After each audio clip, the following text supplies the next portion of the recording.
कौन खेती उपजे करलिया बड़ा हरियर। कौन कोखी जनम दुलारी धिया धिया बड़ी सुंदर।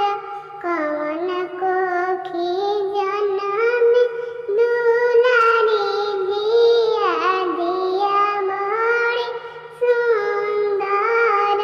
पूरा खेती उपजे करलिया